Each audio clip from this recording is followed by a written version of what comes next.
Bueno, después de este resumen informativo, son las 8 de la mañana con 1 minuto en el tiempo del centro del país. Continuamos en las noticias de la mañana.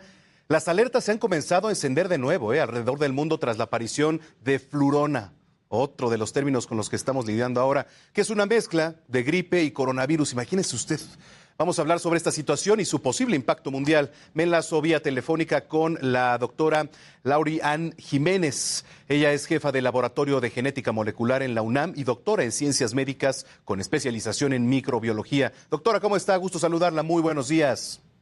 ¿Qué tal? Muy buenos días.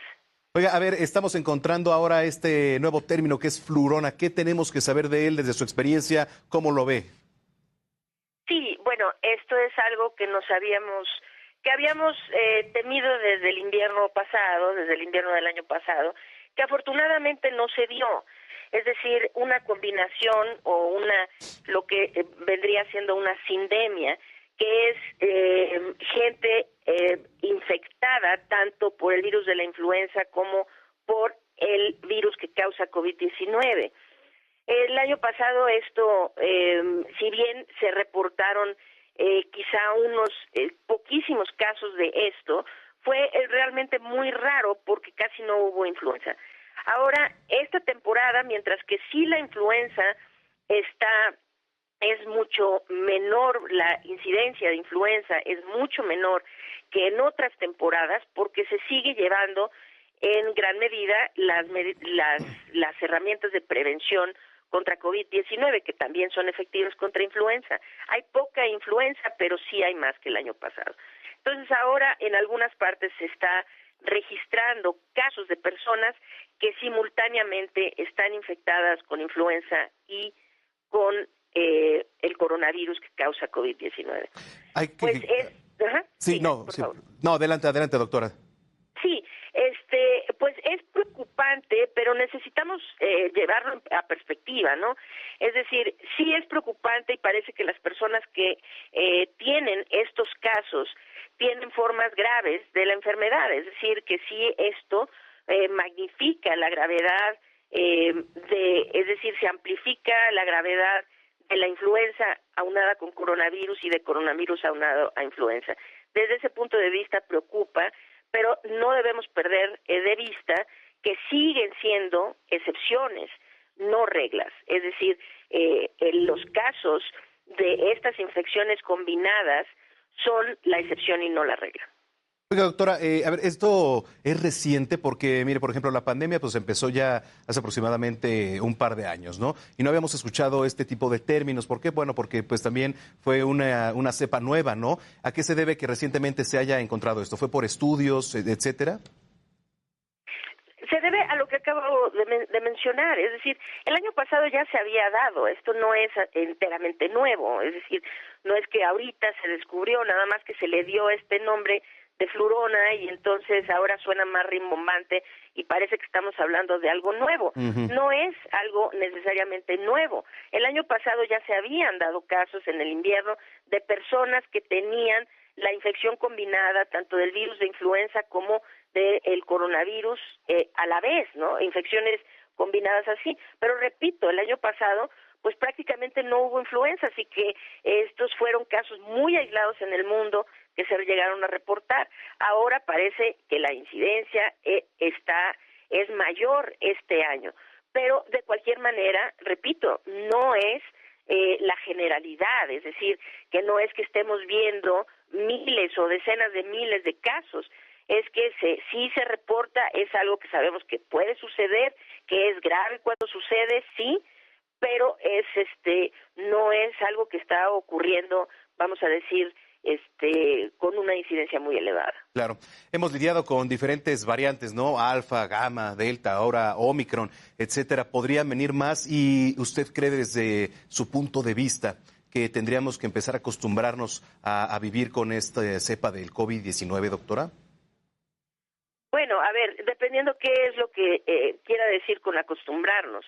Si acostumbrarnos significa dejar ir las infecciones y que pase lo que tenga que pasar, no, definitivamente no.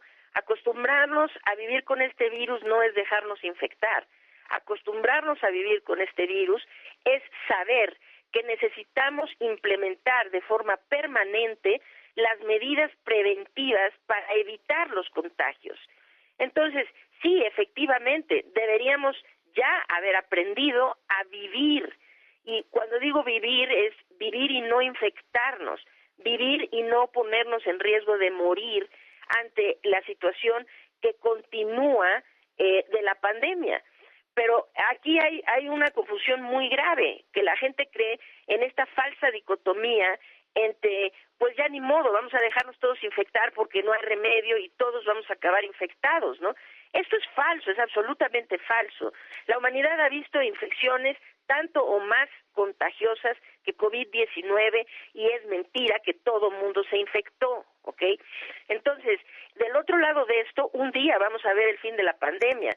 Pero cuidado, mucha gente que se contagia de COVID-19, incluso padeciendo síntomas relativamente leves, queda con secuelas que van desde molestas hasta debilitantes e incluso incapacitantes. Entonces, dejarnos infectar no es la opción. Es decir, esa nueva normalidad que la gente añora en el sentido de volver a tener una normalidad como la conocimos antes de la pandemia, es decir, hasta diciembre de 2019, esa normalidad no va a regresar. Es decir, hasta que no hayamos encontrado la forma de solucionar de forma permanente a través de la vacunación, de terapias efectivas, el problema de COVID-19. Entonces, sí tenemos que aprender a convivir con el virus, pero esto no quiere decir que convivir es, ya ni modo quites el cubrebocas y que pase lo que tenga que pasar. No. Convivir significa que ahora tenemos que entender que necesitamos implementar esas medidas como la ventilación de espacios, el uso de cubrebocas de buena calidad, de forma permanente.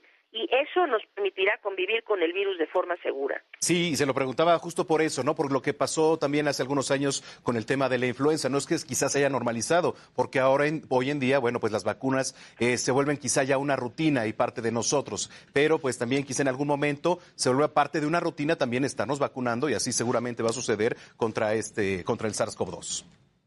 Sí, exactamente. ¿No? Vamos a tener vacunas más efectivas, vamos a tener rutinas ya de vacunación, si es cada 6 meses, cada año, cada 2 años, sabremos llevarlo, pero lo que no es opción es simplemente dejarnos ir hacia la infección, porque esto no solamente va a seguir produciendo más defunciones, ¿no?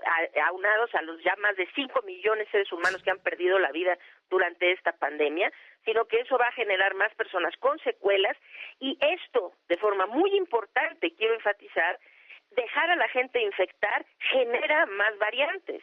Lo que necesitamos es que el virus deje de mutar. Y para ello necesitamos controlar la transmisión, controlar los contagios.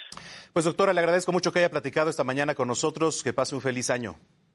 Claro que sí, muchas gracias, igualmente. Gracias, doctora Ann Jiménez. Bueno, pues vamos a darle un giro a la información. Déjeme le platico que el presidente de la Cámara de Diputados